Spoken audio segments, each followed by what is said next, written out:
I didn't think life could feel this good again. The breeze off the sea hit just right, warm but soft, and the lights from the street below danced on the waves like something out of a dream.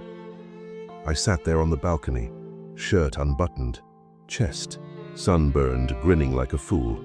Marley sat beside me, cross-legged in her little floral dress, humming some Thai pop song I didn't recognize. She held a piece of mango in front of my lips and giggled. "Eat, darling," she said. Her voice was soft, like the way she touched my arm when she wanted something. Light, playful, always warm. I took the mango slice from her fingers and chewed, but I swear it wasn't the fruit that tasted sweet. It was her calling me that. Darling. No one had said that to me in years, not like they meant it. "You like mango here better?" she asked. "Way better," I said. "Everything's better here." She smiled and leaned her head on my shoulder. I looked down at her hand resting on my chest, right over the spot where I used to feel my loneliness the worst. "Married man now," she said, tapping my wedding band. "Handsome husband." "Lucky husband," I whispered. "Very lucky." She laughed again, light and happy, and said something in Thai that I didn't understand. I didn't ask her to translate. It felt good just hearing her speak. "You happy today?" she asked. "Happiest I've been in years," I said, and I meant it. That moment, with her pressed against me, the scent of jasmine in her hair, the way the city hummed behind us. It felt like the start of something new, something better. "You still want go crabby tomorrow?" she asked. "If you want to," I said. "I want if you want," she teased. "Then let's go," I said. "Let's never stop going." She leaned up and kissed my cheek. "Okay, my husband, you take care of me forever, yes?"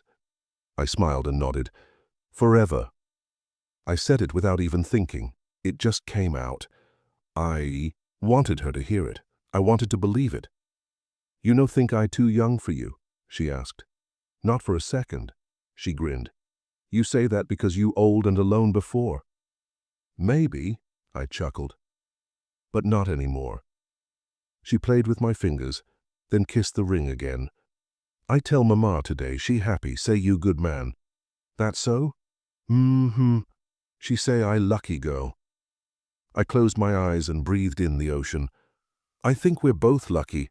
She got up and poured us 2 glasses of pineapple juice. No wine. She didn't like how I acted after a few drinks. Said I talked too much about America. "No need talk America. You here now," she'd say. "Talk only good thing." "To new beginnings," I said, raising my glass. "To husband and wife," she said, clinking hers against mine. She drank, then fed me another mango slice. Her fingers lingered on my lips. "You not kiss me yet today," she said, pretending to pout. I pulled her onto my lap. "Well, I better fix that." We kissed, slow, long. I forgot how it felt to be wanted like that. Her skin was warm against mine, her laugh soft in my ear. I'd lived a whole life back home, a mortgage, a marriage that crumbled, a kid who barely called. And yet here, with her I felt like a teenager again. "I love you, Marley," I whispered. "I love you too, Frankie," she said, though she always giggled after saying it, like love was a game we were learning to play. I didn't care. I believed her. I wanted to. "You still think I'm beautiful when I get old?" she asked. "I think you'll be beautiful forever," I said. She touched my chest again. "You're so sweet. Thai men never talk like you. Maybe they don't know what they have." "Maybe you know too much," she said. "That's why I marry you."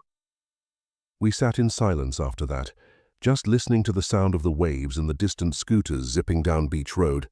My hand stayed in hers. I looked down at our fingers, and then at the gold band on my hand.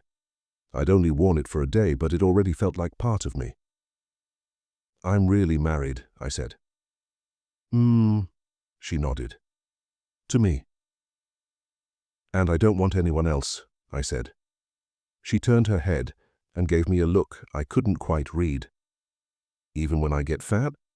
"I'll buy bigger clothes," I smiled. She laughed so loud I thought the neighbors might peek over. "You funny man. Frankie, my funny man." I held her close and watched the moon rise over the water. I remember thinking, maybe this time I got it right. Maybe love really does wait. I didn't know then what that smile was hiding. I didn't want to know. I didn't plan to fall in love again. Hell, I didn't even plan to leave Texas. After the divorce, I told myself I was done. I had my little house, my job at the auto parts warehouse, my microwave dinners. My son Dylan stopped visiting after he got married. I'd send him texts, "Happy birthday, proud of you," but mostly got thumbs up emojis in return. That winter, I sat on the couch with a blanket over my legs and found a video called "Why Foreign Men Retire in Thailand." Some guy walking through a market smiling at locals saying stuff like, "They treat you like a king here." I clicked the next one, then another and another. Next thing I knew, I was watching late into the night, listening to stories about warm weather, cheap rent, and women who actually wanted to be with you. One guy said, "You come here, you feel alive again." I hadn't felt alive in years. A month later, I landed in Bangkok. Hot air hit me like a wall. Everything smelled like spice and exhaust. I didn't know what I was doing, just that I needed to feel something. Pattaya was wild, full of lights and music and people who didn't care that I had gray in my beard or a bad back. On my second night there, I walked into a small bar near Beach Road. That's where I saw her, Mully. She was laughing with another girl, sipping something pink out of a tall glass. She saw me sit down, gave me this half smile, then came over and asked, "You want drink, handsome?" I probably blushed. "Only if you drink with me," I said. She laughed. "You funny American." "You've met a lot of us?" I asked. "Too many," she said, "but you look different." "That good or bad?" "Good," she smiled. "You kind man, not like Thai boys." I don't know what it was. Maybe the way she looked straight at me, like I mattered. We talked for an hour. She asked about my job, my family, why I came alone. I told her the truth. I was tired of being invisible. We met again the next day, and the day after that. I'd walk into that bar and she'd already have my drink waiting. "You come early today," she'd say. "I missed you," I'd joke. "Really?" she'd ask, tilting her head. "Really," I'd say. It wasn't long before I started paying her bar fee just to spend time with her outside. We went to temples, took boat rides. She held my hand like she meant it. One night, sitting by the beach, she said, "You feel like home." "You barely know me," I said. "But I feel safe," she whispered. I didn't know what to say. I just put my arm around her, and she leaned in. After that, she never let go. When I asked what she wanted for dinner, she'd say, "Up to husband." I laughed the first time. "We're not married. Yet." She grinned. I bought her a scooter. She didn't ask, but said hers was breaking down. "You don't have to," she said. "But you will, right?" she added, smiling. I did. I took care of it because it felt good to take care of someone again. One night, I handed her a small envelope with rent money. She said her place was late. "Thank you, Frankie," she said, kissing my cheek. "I feel lucky now." I said, "I'm the lucky one." And I meant it. She started calling me husband every time we were alone. "Husband want breakfast? Husband need massage?" It made me feel young again, needed, visible. I started planning longer stays, told my boss I was thinking about retiring early. "You serious?" he asked. "Dead serious," I said. "I found something worth staying for." I didn't tell him what or who. One afternoon I asked her, "Why me?" She looked at me like I was dumb. "Because you good. You don't shout. You listen." "That's it?" I smiled. "That not enough," she teased.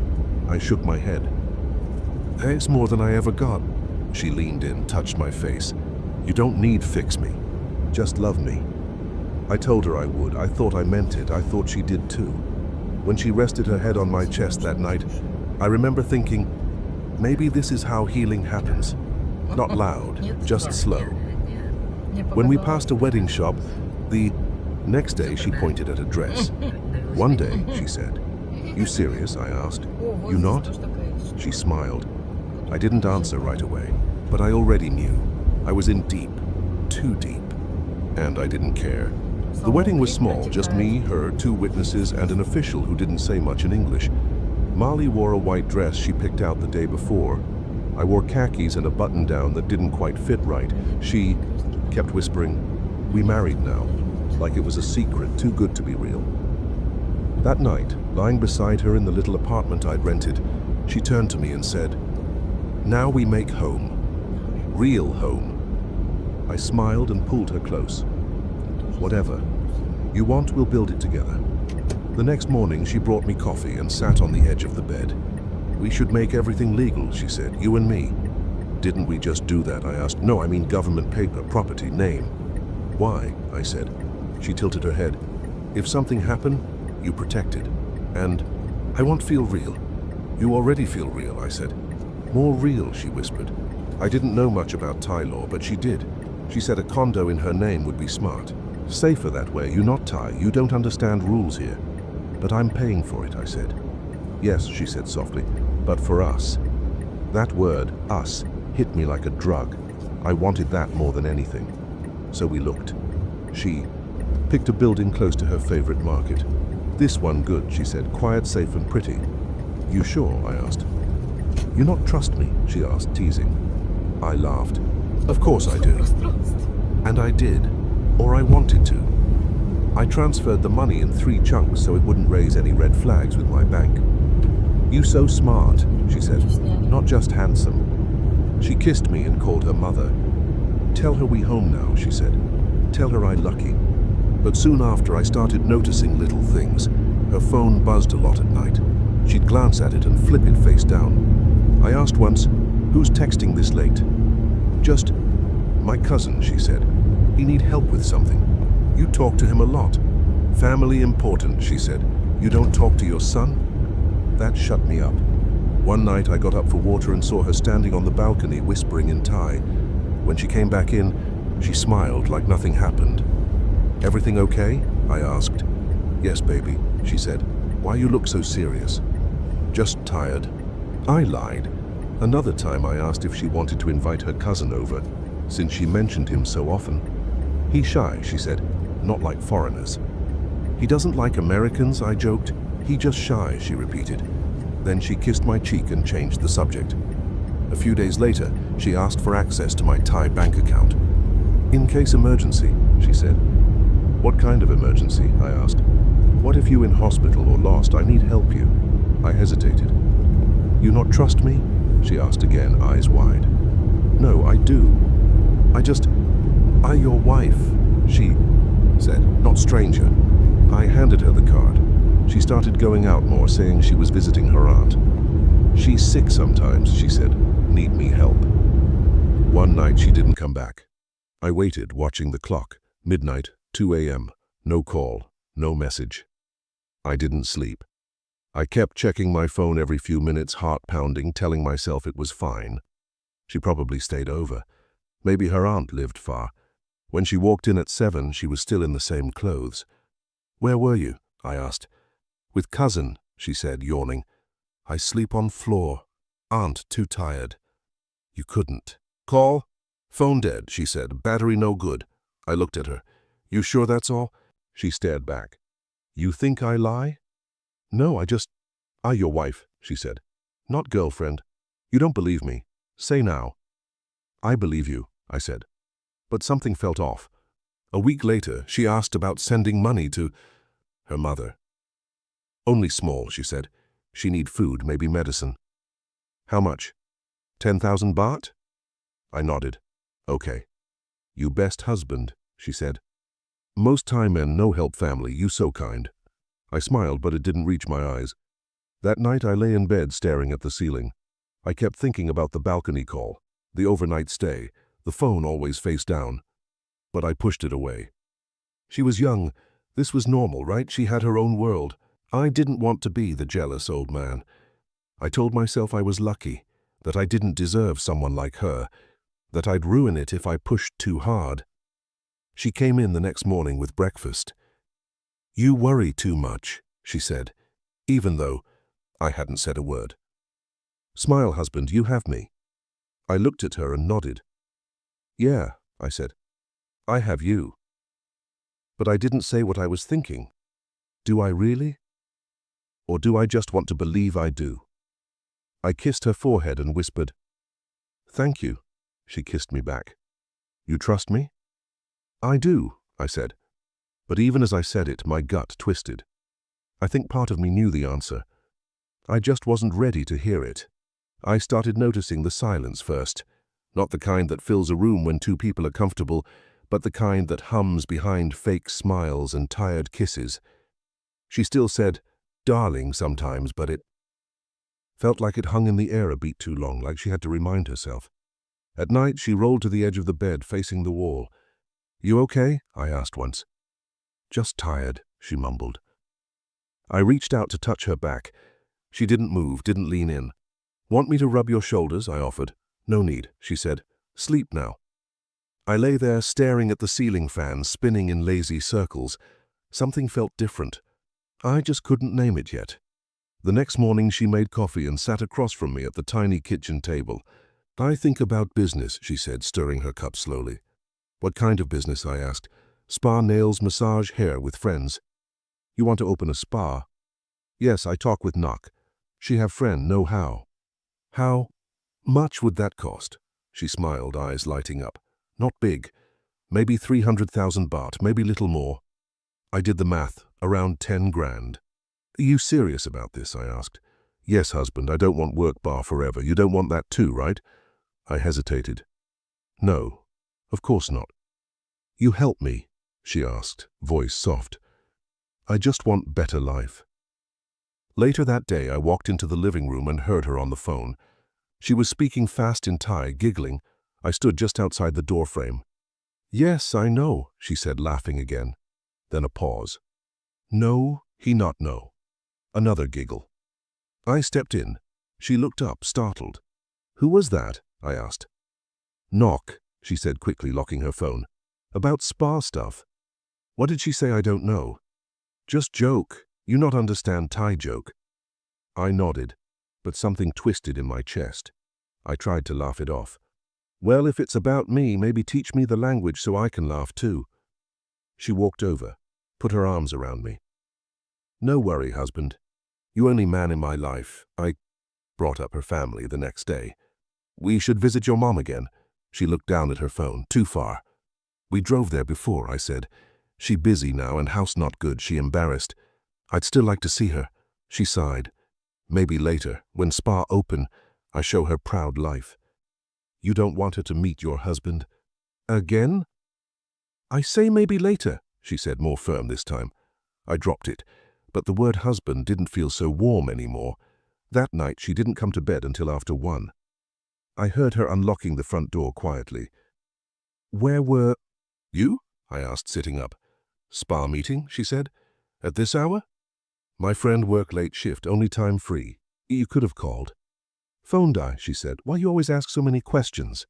"Because I care," I said. She sighed, pulled off her sandals. "I tired, Frankie. Please no fight." "I'm not trying to fight." "Then, let me sleep," she said, walking to the bathroom. I sat there staring at the empty space in bed and whispered, "I just miss you." She didn't answer. The next morning, I transferred the money. I stood at the ATM, heart pounding, typing in numbers I'd saved for emergencies. I told myself this was an emergency. If she didn't feel secure, she'd leave. If I didn't help, I wasn't a real partner. When I told her, she looked up from her bowl of noodles and blinked. "You send already?" "Yeah, full amount." She got up, kissed my forehead. "You good husband." "Just want you happy," I said. "You trust me?" "Yeah," I said. "I do." But I didn't ask for receipts, didn't ask to see the spa, didn't ask who Knock's friend was. I just handed over everything and told myself it's what a husband does. The street was quieter than usual when I came home that day. I'd finished my errands earlier than expected and picked up her favorite pineapple cakes. I figured we'd watch a movie or maybe walk down to the beach. I even practiced a dumb Thai phrase I'd been working on, just to make her laugh. I walked through the gate and heard music playing from our balcony. I smiled. She was home, but when I stepped inside, the smile froze. There was a man on the balcony, young, maybe mid-20s, tank top, cigarette in hand, bottle of Leo on the floor beside him. He looked up, didn't flinch. "Who are you?" I asked. He sipped his beer and shrugged. Mali came out of the kitchen holding 2 glasses. "You back early," she said. "Who is this?" I asked again, louder. "Friend from school," she said, handing him a glass. "He just visit." "Visit who?" I snapped. "You?" She sighed. "Don't start, Frankie, not now. He's drinking on our balcony. So, he not stranger. I don't care who he is, you couldn't text me. Why you so angry? You always make big deal." "Because I live here too, Molly. Because you're my wife." She rolled her eyes. "I say he just visit. Why you shout?" I stared at the guy. He didn't move. Just drank and stared at the street like none of this mattered. I looked back at her. "Is this what we are now?" "Frankie, please," she said, "no drama. That night I sat on the couch while she showered. I didn't say a word. She came out in her pajamas, scrolled through her phone. Didn't even ask if I was okay. I didn't sleep. The next morning she was gone. No note, no message. Just gone. I called her phone, straight to voicemail. I tried again and again, then texted. Nothing. I called her friends. Knock, didn't answer. I drove to the spa, closed. I checked hospitals, filed a missing person report. The police took my name but didn't look too concerned. "Maybe she just need break," one of them said. "Young girl, maybe go with friends." "She wouldn't leave like this," I said. "You sure?" he asked, and something about the way he looked at me made my stomach turn. By the second night I was pacing the apartment, rehearsing what I'd say if she walked in. "You scared me. You can't just vanish like that. This isn't okay." I checked. The time. Midnight. Then 2. Then 4. I sat in the chair by the window until the sun came up. On the third morning, the front door creaked open. She walked in like she'd just gone for groceries. No apology, no fear.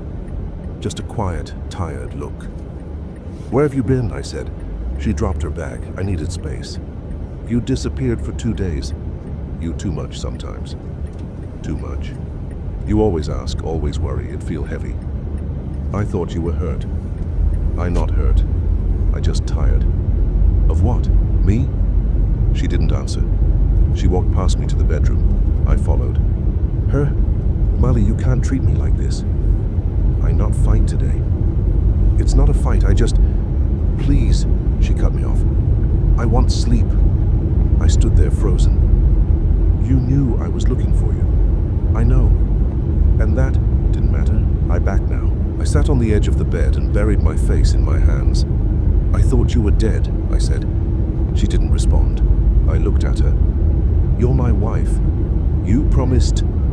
"I say I tired," she said, turning away. I reached out, touched her shoulder. "Don't shut me out like this." She didn't move, didn't turn back. Just pulled the blanket over her and closed her eyes.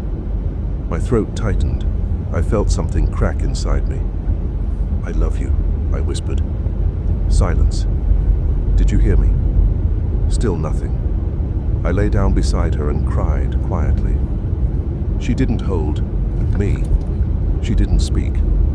I stared at the wall, listening to her breath, steady, calm, like nothing had happened. The next morning she acted normal, made toast, hummed a tune. I sat there, numb, watching her move around the kitchen like we hadn't just fallen apart. "Where did you go?" I asked again. "Friend house." "Who? You not know?" "Tell me anyway." "Why? You don't trust me." "I just want the truth." "I come back, Frankie. That's enough." I wanted to scream. Instead, I nodded. "Okay." She placed a plate in front of me. "Eat, you look thin." I pushed the plate aside. "I'm not hungry," she shrugged. "Then I eat both." She smiled like nothing was wrong. I watched her laugh at her phone screen. The light in her eyes never dimmed. Mine had already gone out. I thought, maybe she's just young. Maybe I'm too much. Maybe I don't know how to love someone like her. I told myself, this will pass, she'll come back to me, she always does. But deep down, I knew something had already left. And this time it wasn't coming back. I asked her 3 times before she finally said yes. "Just you and me," I said. Like before. No phones, no friends, just quiet. She didn't answer right away. She scrolled through her phone like I wasn't even there. I waited, pretending not to see the smile she gave the screen. Maybe one night, she said. Somewhere not far. One night is enough, I said. Let's take the train to Hua Hin. You always said you liked the beach there. She shrugged. Okay, one night. I should have known then, the way she didn't ask why or look up or ask what to pack. But I needed something. One last chance to fix what we used to have. Or at least to feel like I mattered again. On the train, I tried making small talk. Remember when we took the boat out and you screamed at the jellyfish? She said, eyes on her phone. I thought you were gonna jump overboard. I not like sea creature, she mumbled. Scary. You weren't scared. Of me back then, I said, smiling. Why I be scared of you, she said without looking up. I don't know, I guess maybe because I care too much. She said nothing, just kept typing. I leaned my head against the window and watched the trees blur past. I wanted to reach out and take the phone from her hand, just once, just to feel like she was here with me. Instead, I said, we used to talk a lot more. I still talk, she said, when I have something to say. We got to the hotel around 6. I booked a beachfront room, mid-range but clean, with a small balcony that faced the water. She looked around once, set her bag down, and immediately plugged in her phone. Maybe we walk after dinner, I asked. If not too tired, she said, or maybe just sleep early. I took a breath. I was thinking this trip might help us reset a little. I miss how we used to be. She didn't answer. I looked at her. Do you even want this anymore? What this? Us, I said. Me, our marriage. She stared at the TV remote. You good man, Frankie, kind, gentle. But, I asked.